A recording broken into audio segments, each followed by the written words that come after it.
Welcome to This Week in BJJ, the world's first and only live jiu-jitsu show. Brought to you by Q5 Labs. Stay Alpha. Now here's your host, Budo Jake. Hey guys, welcome to a new episode of This Week in BJJ. I'm Budo Jake. Today is August 2nd, 2013. Sorry, it's been a while since we had an episode. I was traveling quite a bit recently, but we got two great guests with us today. We got Jack Taufer. Jack, thanks for coming in today. Thank you. And Andrew Wooten. Thank you. So Jack, man, we go way back. I don't remember when I met you, but it was at least probably about 10 years ago. I think it's been about 10 years, yeah. All right. So give us a little bit of your life story and how jiu-jitsu entered it and changed it. Okay, you know, it's funny because I've been thinking about it recently, why I got into jiu-jitsu and all that. I grew up in Salt Lake City, and it's a pretty safe area, but there's some sketchy parts. And I used to get kind of picked on or whatever, and I was always nervous. I was a skater kid, and I was always in sort of sketchy areas, skating and stuff. And so I was always a little bit, I was small, I was always a little bit intimidated. And randomly, my cousin showed me a video of UFC 4 and showed me Royce Gracie. It was actually the one where he went to a draw with Shamrock. But I was like, I need to do that. I need to learn that and how to defend myself. So it was kind of a freak occurrence. I looked in the phone book, Gracie Jiu-Jitsu. Right around the corner from my house was a Pedro Sauer Academy. So I went there, I signed up. And I think that was in 1997. Was that where Pedro was actually teaching? Yeah, he was out of Salt Lake City. He rented a space out of a gymnastics studio. So we had it like a couple nights a week. And then he opened his own academy on State Street. But I ended up training there, and I got my blue belt in 1999, and then I moved to California. And basically, since moving, I think from 2000 to present, I've been training with David Kama, who's a 4th degree under Rickson. And that's what I've been up to since then. Now I just got my black belt, I think, a year and a half ago. Nice. Yeah. So, you know, a lot of people hear about the mystique of Rickson. Mm-hmm. How many of his seminars have you been to? I've been to 2 seminars, just like formal seminars. I actually went to one in Tampa, and that's how I met Dave Kama.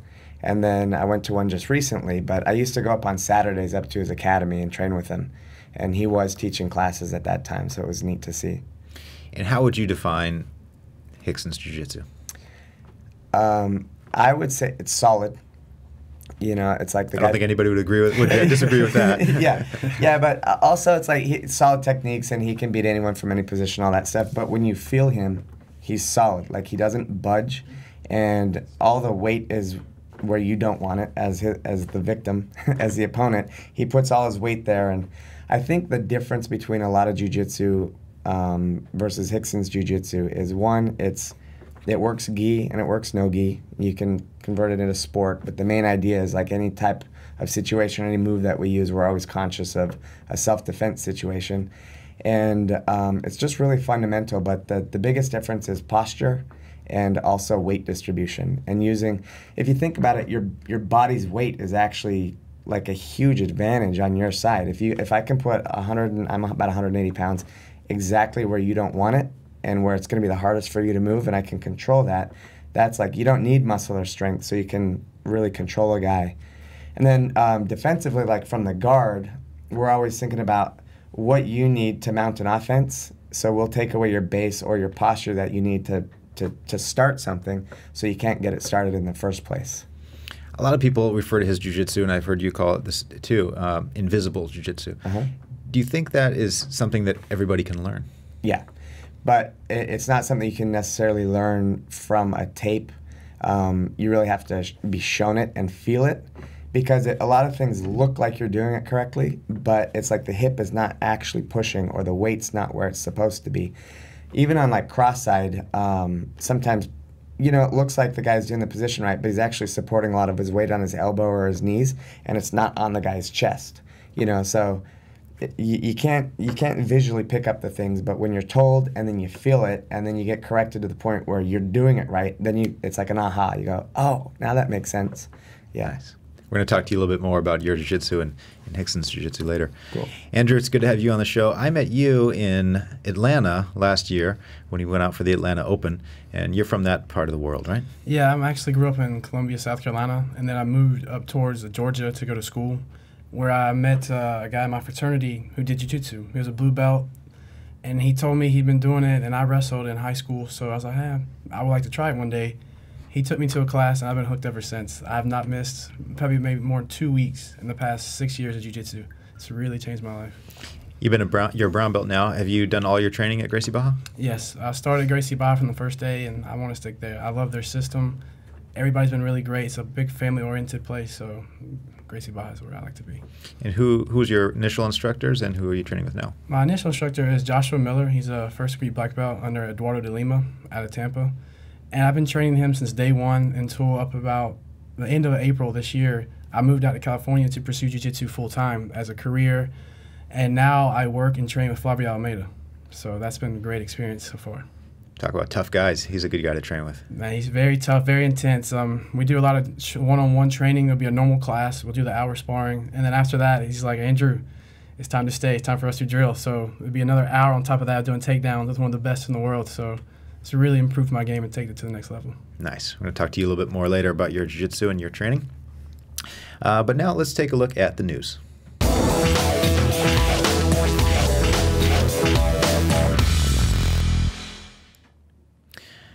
We scour YouTube to bring you guys the best videos, and we've got one today that if you're a little bit squeamish, you might want to look away, but some of you might have already seen it. It's a competition video of a guy pulling guard. And pulling guard, actually jumping guard, is something that's a little bit dangerous. I don't know if your instructors allow you to do that in training, but some instructors don't allow it in sparring because it can be more dangerous than a takedown.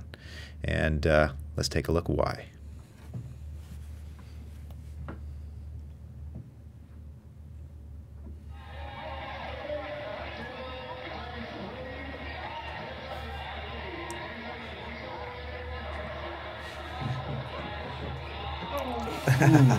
Painful.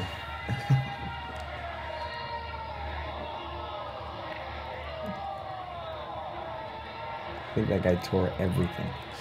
God, it's crazy how his leg just comes up. It looks like it's rigor mortis, so he's like so stiff. Yeah. He's been, it must be the shot, because he's acting pretty calm. I'd be freaking out right about now. It goes back and then it goes sideways. Yeah, that's like, it's a freak accident. Like, yeah. Sorry for showing that, guys. That was not pleasant, but hopefully he's doing all right. So do you guys practice jumping guard in training?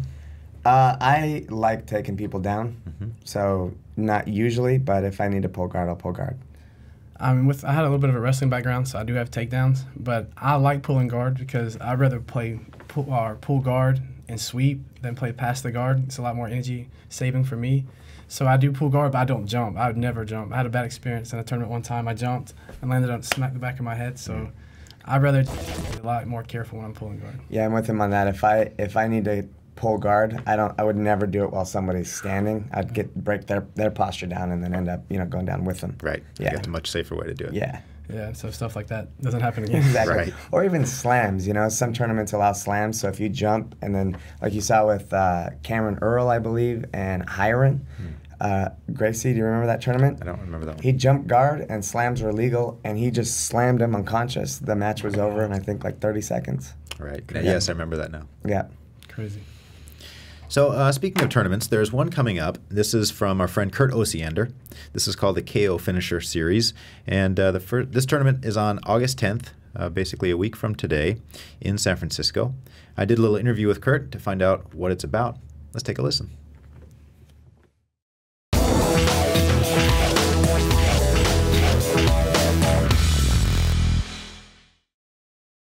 So, Kurt, I wanted to have you on today to talk about your event that's coming up. First of all, what's it called? It's called the KO Finisher Series. So the KO is Kurt Osiander, and what is finisher? What does that mean? Finishers, man, guys who finish people. So that's what I always got taught to do, and so that's what I want to see. And we're going to do like a 5-minute round where you have to go after the guy. There's no points. And you got to finish. And the more finishes you have, then you'll accumulate, let's say you got a pool of 4 guys and I tap all my guys. I win my pool and I go on to the semi. And then that's a single elimination, and so is the final, right? So if there's there's four pools of 4, then, you got to be the guy that's most active in finishing guys as fast as possible. So, Kurt, what happens if, say, you and I are fighting and there's no submission? What happens at the end of that match? Well, we get zeros, right? Then we go fight the other guys, and I get a tap, and you don't, and then we go and fight the other guy, and you know, so whoever taps some more guys in their pool, he's going to win his pool. Now, when we get to the semis, what I figure we'll do is if it goes the whole time, then we'll do an overtime until somebody fucking taps. So it's true submission only in the semifinals and the finals. Is that right? Someone's going to have to tap. Cool. Very cool. And when is this event going to be? This is August 10th, and I believe it's at St. Anne's, right here in San Francisco. And I hear it's a nice venue, and we got the mats all coming, and I think it should run pretty smoothly. I'm going to make sure that we're well staffed and everything runs correctly. We got a lot of really good support from all our sponsors because of I've been doing tournaments for so long, and you usually just do it and you get a shitty medal. I mean, you get the victory, you know, that's the most important thing is the victory, but you get a shitty medal. But we got some good prizes lined up from all my sponsors, which are really supportive, and it's really cool. So you're going to come away with something if you win your division. So it's still a little ways away, but have you had any big names sign up yet? I think my guys went kind of crazy, all my logistic guys, and they're setting up super fights too. So I think there's a women's brown belt super fight. I think Sean Roberts is going to do a super fight. I don't know who, one of my guys just got promoted yesterday. I'll see if Julian wants to do a super fight. He just got his black belt yesterday. So did one of my, two of my longtime students, Israel Cerrone and Jimmy Kamandongo Joaquin. So there were some black belts out yesterday given out. And so we'll see. I'll see if they want to do some super fights too. Very cool. Sounds like a great event, Kurt. I wish you the best of luck on it. Excellent. Should I mention my sponsors now? Yeah, who are the sponsors? I got Shoulder Roll, I got OTM, I got Budo Videos, I got Q5, I got Biorhythm, 7 Sun Tattoo, Power Fiend, Forza 300, J-Ream, Control Industries, Warhorse Tattoo, and 3150. And the prizes, the Open Division winner gets a Shoulder Roll gi. Open Silver gets 75 gift certificate from OTM, and Open Bronze get a $50 gift certificate from Budo Videos. You guys, all the women division winners get a Forza 300 card, and all division winners get a J-Ream T-shirt. And then afterwards, there's a big raffle for some knee braces, some supplements, and that's about it. Wow, those are some sweet prizes. Good job setting all that up, Kurt. Yeah. For more details, go to kofinisher.com. Register online and get all the information you need. All right. Best of luck on the tournament, and I hope to see you soon, Kurt. All right. Try to come up. All right. Will do. All right. Later. See ya. That sounds like a really nice tournament that Kurt's throwing there. There's also some super fights that he mentioned when he did the interview. He didn't have those names, but I'll read a list of what the super fights are going to be. Sean Roberts versus Stephen Gone, Jeremy Adkins versus Diogo Gomez, Adam Dunkel versus Steven Martinez, Osmar Jr. de Lima versus Travis Magalit, Mark C. versus Kola Ajose. Those are all going to go down. And also all competitors get a Budo Videos gift card, and Bronze Open winners get a $50 gift card. So some nice prizes at that tournament as well. Speaking of Kurt Osiander, did you guys see the latest episode of Rolled Up? I did. That was what did you think of that? I like his intensity and his passion. And I liked what Half said about him, that he just, any shortcoming he has, it doesn't matter because he's going to push through and pursue it and get it right. So I really admired that about him. And then watching you get beat up was pretty fun. Yeah. Not once, but twice. Right. Yeah. You mentioned Kurt's tenacity, and they call him the Rhino, and because that's what he just drives in his jiu-jitsu. You know, he drives forward, he uses his head, a lot of pressure, but also in his life. You know, you saw him just doing jump ropes and talk about his routine. He works like a madman, and he'll make it where he'll reach his goals one way or another. Yeah, he seems like he's earned his spot. You know what I mean? For sure. Yeah. He seems really like a machine, just always going, doing what he has to do no matter what. I remember watching him compete at the Pan Ams this year, and it was just amazing to see how good he did. And he was talking about just injuries he had, but it didn't matter, just kept going hard. Yeah. And you mentioned the role with Half. You know, I roll with a ton of guys at Gracie Ball headquarters, but it's rare to find anybody with that level of intensity that Half has. I mean, and not just in the sparring, but even in the interview. You can see how he's just on edge and ready for a fight at any moment. Yeah. That was interesting to deal with. That that made me start researching Half, and there's a thread on the underground right now about I think it's Scotty's and Gumby's experience training there, and it's definitely worth a read. Yeah, I looked through some of that. Yeah. You're right. It's like, as you can imagine, crazy stories out of that camp. Yep. But I think one thing that we wanted to get across with that episode is that Kurt Osiander is such a character, but it's not anything. It's not fake. You know, he's really that guy. He's really he's not looking for attention. Mm-hmm. That's just how he is. Yeah. And is one of the coolest dudes in the sport. So Kurt's tournament is on August 10th, the same day as the Vegas Open. And Andrew, you're going. Yes, I'm pretty excited. It'll be my first tournament as a brown belt, Nice. and I've been working hard towards it, so I'm excited to see how it's going to go. Yeah, there's a lot of good guys signed up. AJ's going to be there, Samir Chantry, Flavio Almeida. Who am I missing? Oh, I'll be there. Yourself. That's just cool. I mean, it'll be my first brown, your first black, so we get to try out our new divisions. So very excited. It'll be a good time. Yeah, for sure. And Vegas is not a bad city to have a tournament in. Never, absolutely, never a bad time. So, Andrew, you've all of our lives have been changed a lot through jiu-jitsu, but yours probably the most. Yes, it has. When I started jiu-jitsu, I was around 300 pounds. Oh, wow. Like, it wasn't like I was in really bad shape, because, I mean, I did football, I did wrestling, so I was very athletic. Just I was always a very big guy. And I did my first couple months jiu-jitsu really big, and I competed a couple times, and I just hated that weight limit to where it's 215 to unlimited. So, yeah, I was big, but I could go against guys 340, 350 and just get completely smashed. So I decided I really, really want to focus and get my weight down to around 250. And that's why I decided I'm going to go to the Pan Ams. I'm going to work hard. I'm going to do what I can just to get down.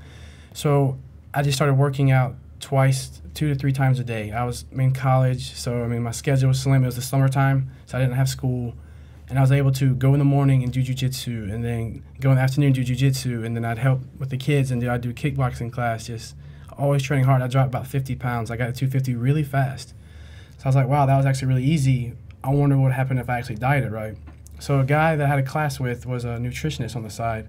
He wrote out a diet plan for me, and for 6 months straight, I was so strict. I mean, super, no cheat days or no, I'll work hard tomorrow and work it off. Nothing but water for 6 months. Nothing but water. Nothing but water. No food.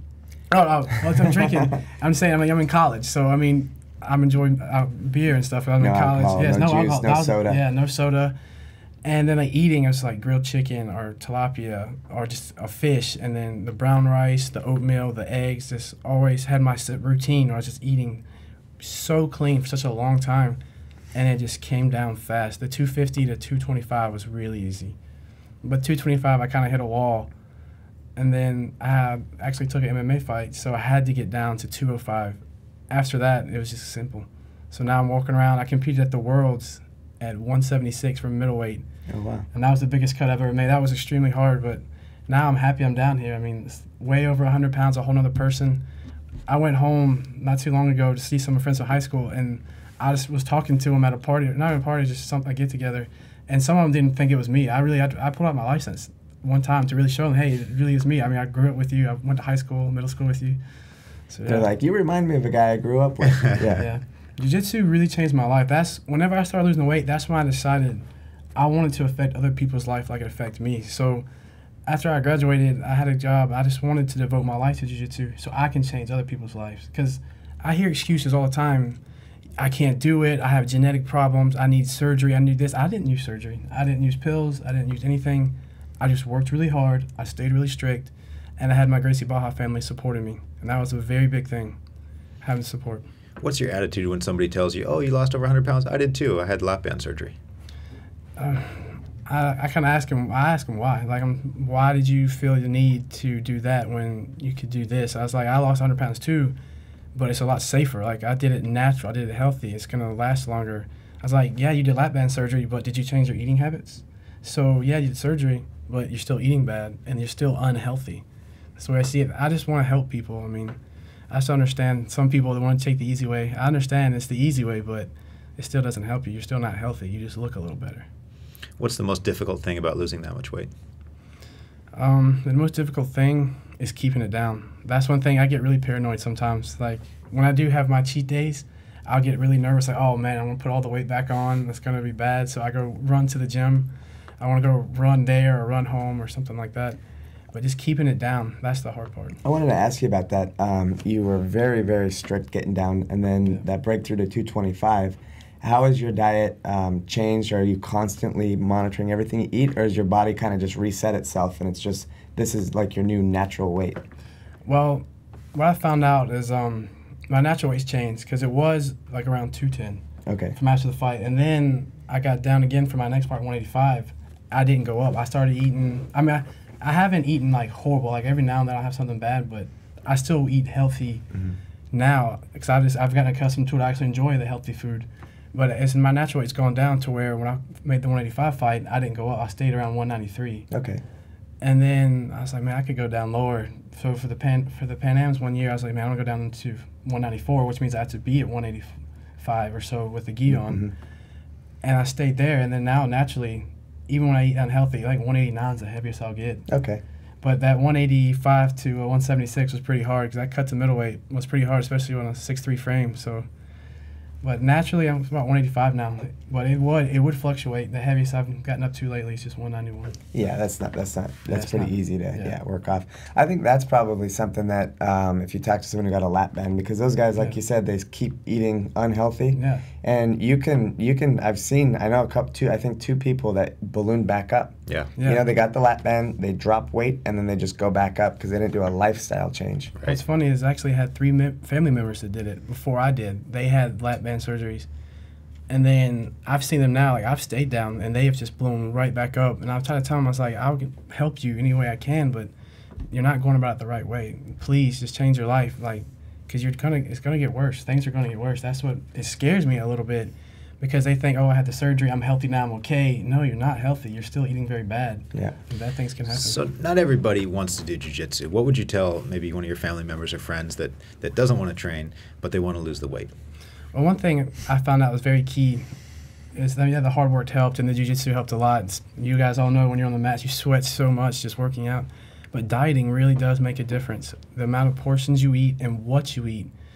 And what time. I found out just eating past 8 o'clock really does make that bigger a difference. When I was cutting down to the 176, I would not eat past 8 o'clock, and it really made a huge difference. Could you do carbs for like your last meal, or did you have no carbs earlier in the day, or how did that work? I would eat like a decent sized breakfast, a small lunch, and then when it's time to go to work out at night, I would eat a decent sized dinner, and then I'd go work out. And then when I get home, I'd have a small snack, like maybe a granola bar or a Cliff Bar, and go to bed. Okay. So that way, the heavy stuff, I would burn it off and have something small to make my metabolism run overnight.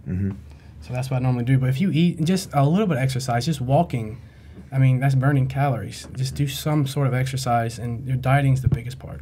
So. A lot of people talk about jiu-jitsu in terms of big guy techniques and small guy techniques. You have come down a number of weight classes. How has your jiu-jitsu changed? Well, funny thing is, I had little man jiu-jitsu when I was big, because I wanted to be different when I was big. Because in big man jiu-jitsu, we all know you want to be on top because you don't want the big person on top of you. So I decided I would take the risk and get a very good bottle game. So I worked pulling guard and playing my guard as a big person, and that helped me out a lot in tournaments, because I would go to the bottom and able to get to the top, and once I was there, I was able to stay. So really, it didn't change much. And my instructor, he's actually a smaller guy. It's funny, when I used to roll with him, it's funny to watch him because he's a lot shorter than I am. He weighs about $160. So he has little man jiu-jitsu. So that's what I learned. Everyone in my academy was mostly smaller. So I learned little man jiu-jitsu. So now that I'm smaller, it helps out. I don't have to change my game too much. Yeah. I just got really flexible, because I was flexible as a big guy, and now that I'm smaller, it's really paid off. And Jack, you don't look too much different than 10 years ago. I don't think... About the same. Yeah. Have you gotten any stronger through jiu-jitsu, or more flexible or anything like that? Yeah, definitely flexibility. I think about actually, I went and lived in Hawaii for like 6 months, And I just went on a health kick. I was dieting. I ate it exactly every 2.5 hours. I watched what I ate, drank tons of water, skipped the soda, skipped the alcohol. And I actually got down to 148. I'm about 180 right now. But I had all this extra energy. I'd go for runs and all that stuff. So I fluctuated. I mean, it's actually 30-pound fluctuation. But so I'm up a little bit. But this is sort of just like my natural body weight right here. Right. Yeah. Yeah, I mean, just because of jiu-jitsu, I'm in better shape than I was 10 years ago. A lot stronger. Yeah. Yeah, I'm definitely stronger than I ever was. Absolutely, yeah. You'd be amazed, like, the little things of what you eat, the difference. Like, I don't know if you saw Mark Munoz. He blew up. He was like 260 pounds. It doesn't matter how good a shape. If you just stop caring, it'll happen. And then he had to slim back down. I thought it was fake. I thought he was trying to just promote maybe a company or something like that, but it was real. He really, yeah, it's amazing how just, boom, the work he had to put on to get it back off. So what you eat makes a big difference. For sure. Okay, guys, we're going to take a quick break, then we'll be back with the latest promotions. Okay, guys, my name is Samuel Braga. I'm here today to show some cool techniques, special techniques on a berimbolo. This Edwin Najman, my good friend, came here to help me. We're gonna be showing all these different special techniques never seen before, which today is the most popular technique used by many people in tournaments, training. Is the most hot topic right now is the berimbolo. So check it out. We're gonna show some cool techniques.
My name is Majid Hage IV. This is my dad, Majid Hage III.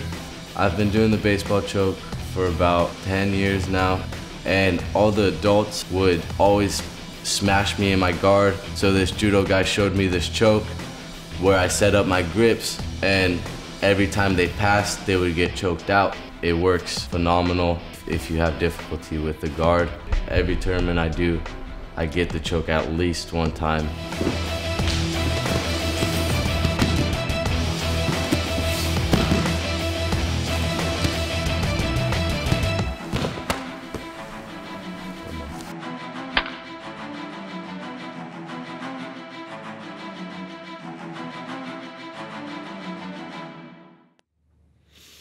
I never get tired of watching that Majid Hage promo clip. You guys play around with the baseball choke much? I've been trying it. I'm starting to, after I saw that that clip, I'm like, I have to put that into my game. And I was actually at the last Rickson seminar. I had the really unique opportunity to go to lunch with him afterwards. It was like 5 dudes. My instructor's known him for 20-something years, so we kind of got invited to lunch. And he was talking about that choke and how he would like to figure out the details on it and the leverage. So I'm really curious about it. It's so cool that Rickson's paying attention to new jiu-jitsu, not just saying like, no, I got the old school stuff, it's good enough. Like, you still got to know what's going on. He's open to new things. Absolutely. Exactly. I've seen him at tournaments. I think it was with Glover, and he was just analyzing, and he's figuring out the weight distribution and how to kill it and all that stuff. Yeah, he's definitely pays attention. Yeah, that baseball choke is amazing. I had the opportunity to train with Majid for the World's Camp. Man, I definitely got called in, and then when he locks it in, it's ridiculous. There's no getting out of it. I feel bad for anyone in tournament who really turns it on. Right. And a lot of people saying, oh, it's just a sacrifice move. Like, no, not really. You can do it from the top and from side control without giving up position. Yeah. But if you're getting your guard passed, it's a good It's a weapon. good last weapon. Yeah. Boom. And that's what's nice about it is it makes, you can't mount him, because if you mount him, it makes it worse. If you stay on the side, you're still getting choked. So it's Yeah. like, yeah. Yeah, real good set. By the way, that one's available on DVD, on demand, or in the App Store. Also soon for Android devices. So one last question about Rickson Gracie for you, Jack. He has a number of black belts. Have you trained with some of the other guys? And if you did, how much of Rickson's jiu-jitsu do they have? That's a really good question. Recently, I've been trying to pop in to train with Henry Akins as much as possible. He's got his gym in Santa Monica, Dynamics Martial Arts. And then Dave Kama has Kama Jiu-Jitsu down in Orange County. And then I popped in and I trained with Crone just one time. And I actually, the last time I trained with him, I think he was like, I mean, he was young. He was really young. He probably doesn't even remember me. But all those guys have the same, just very fundamental, crushing, heavy, solid jiu-jitsu. And it's not strength-oriented, but it's just, you just feel them and it's just tight and it's strong. I feel like when you roll with Dave Kama, you feel it. And what I like about Henry is he can very, very, very clearly articulate it, and you feel it. So it's nice to kind of get. I would actually love to go up and roll with Chris Saunders, and even Kevin Kate, any of those guys, any of his black belts, and just get their take on it. But it is nice, I think, to go to different people and feel it, and then see their understanding and application of it. And I'm just trying to absorb as much of it as I can, you know. And what are your future plans? Do you intend to teach on your own sometime? You know, actually, Kama Jiu-Jitsu is opening another location. We're down in at the Laguna Niguel Racket Club, and then there's an Irvine Racket Club I think it's off of Culver, and they're actually building a new facility. And I need to talk to Dave about this, so he's probably finding out about it right now. But I really want to be the instructor there. And it's only going to be like 1 or 2 nights a week that I'd be the instructor.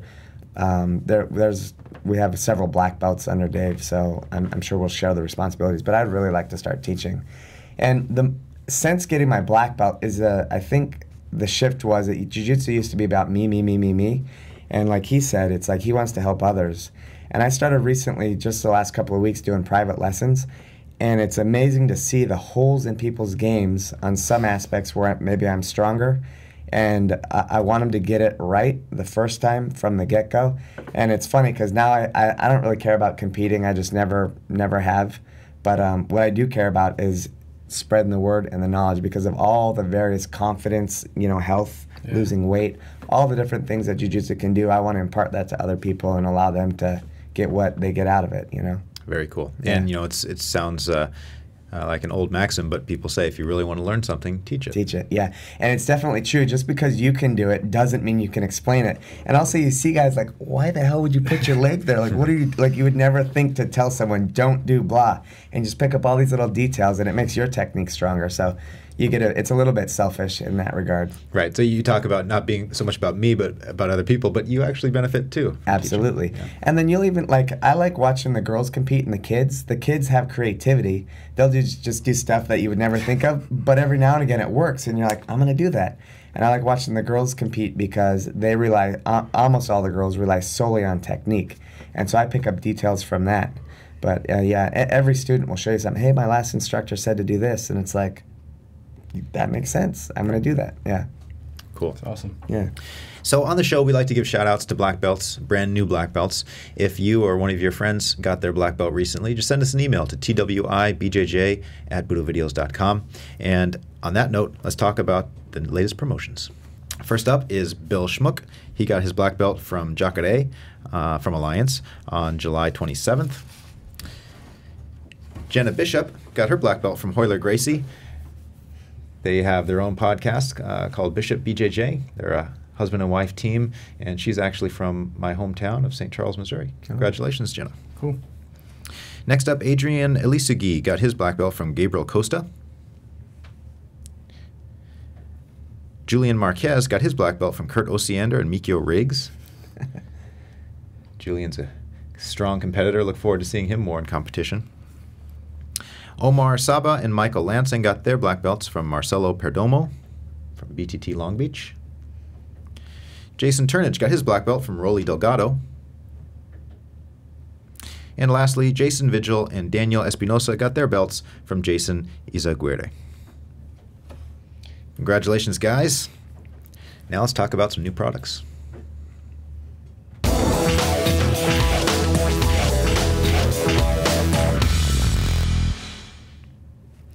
This morning, the Show You Roll Comp Standard 13 gis went on sale. If you're lucky, you might still find a couple of them left on BudoVideos.com.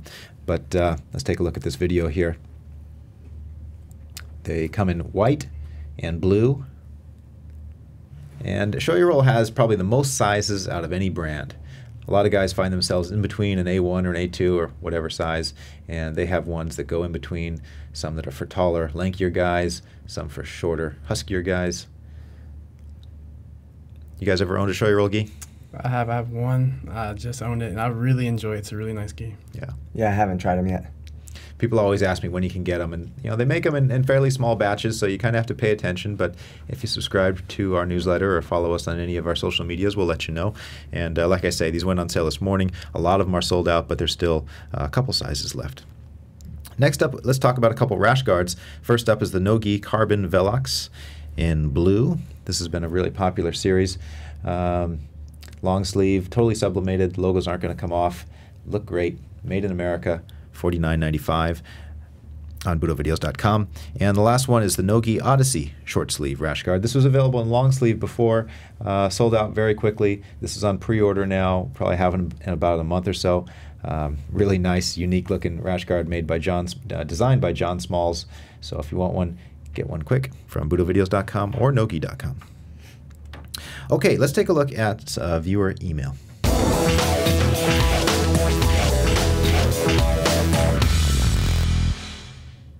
We get email every day on the show, and if it's something that we want to address on the show, we will. And if you'd like to send your email, send it to twibjj@budovideos.com. This one comes in from an anonymous writer. He says, "My teammates keep telling me I should compete. I'm just a 2-stripe white belt, and I feel like I have so much to learn still. Should I give in to peer pressure?" Andrew, we'll start with you. What's your thoughts on that? Well, I competed in my first tournament in my first month. I was really nervous, but everyone kept saying you should just try it. I mean, it can't hurt. And I did, and I actually won, and I was really excited and happy that I did. I think it's important to at least try it. I mean, what's the worst that can happen? Because in jiu-jitsu, when you lose, you learn. So it's not a bad thing. It's actually a good thing. What's the worst that can happen? We saw a video earlier. I was going to say, yeah. Well, I take that back. Okay, well, we know what the worst can happen. There's a lot of possibilities, but I mean, that can happen in training. So That's true. I feel like it's good to get that experience. I mean, if you want to try it, or if your thought is you don't want to compete at all, never, then don't. But if you do want to compete someday, you might as well go ahead and try it now. Is that way you get the butterflies out the way and get your first tournament. And it's always a great experience. My first tournament was a great experience, so hopefully you'll have the same. Cool. Jack, what's your opinion? Yeah, I agree with you 100%.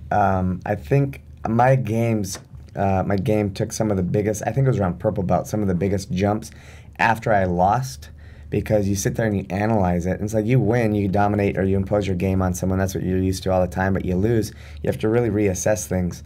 And I do think it makes you a stronger person just because you face that. Like, I remember the night before the tournament, I couldn't sleep. You know what I mean? So you kind of face your fears, you man up, you go do it. So I would recommend for that guy to go compete. And other than breaking your leg very badly and being laughed at on the world stage, other than that, nothing bad's going to happen. Man, if you can laugh at that, you're a better person than me. I'm just trying to hold it down. Yeah. Yeah, my advice to this writer would be, if you don't want to compete, you don't have to. Some people practice it for self-defense, some people for weight loss or health reasons. Sport, jiu-jitsu is not the be-all and end-all. That being said, I think you really have to question what your reason for not wanting to compete is. And if it's due to fear, then you don't want to live your life in fear. You face that and overcome it. Exactly. I think you should at least do it once or twice. If you hate it, you don't have to ever do it again. But for me, the best part of competing is not actually competing, it's the leading up to it. Because you're taking your training more seriously, you're focusing on your A game, you're analyzing the holes in your game, you're hopefully developing a little bit of camaraderie with your teammates. Maybe you go as a group. It's a great experience. And if you're ever going to be a teacher of jiu-jitsu, you should at least have some experience in sport and competition, I think. I couldn't agree with you more, especially if your team's going to be there. That's the best feeling. Even win or lose, having your team there supporting you, knowing that your team cares about you, it's like a family, that's the best feeling for me. Yeah. And for any of you new competitors out there, I would say don't worry about winning or losing. Just the fact that you're going out there doing it is way more than most of the people. Yes, so exactly. There's a lot of tough guys in the competition scene, but just go out there and do it. Yeah. Have fun. Okay, we are going to go to the mats now. And Jack, you have some things to show us. Yeah. What are you going to show us tonight? I wanted to show, I had 4 things in mind, and I don't know how much time we have for it, but I wanted to go over breaking posture from a certain position, when someone does a low pass by your belt, a way to break their posture. And then I wanted to show, I got a couple of things in mind. Maybe there's a lot of people I find that when they take someone's back, they put their hooks in. They break down posture in not the most efficient way. So there's a better way to do it where it gives the guy a much, much less chance to escape. And it's very you just crush them, and it's heavy, and it's the way I was taught to do it originally by Dave Kama, and I've been doing it since then, so I'd like to show that. All right. Looking forward to this. So guys, don't go anywhere. We're going to be right back on the mats with Jack Taufer.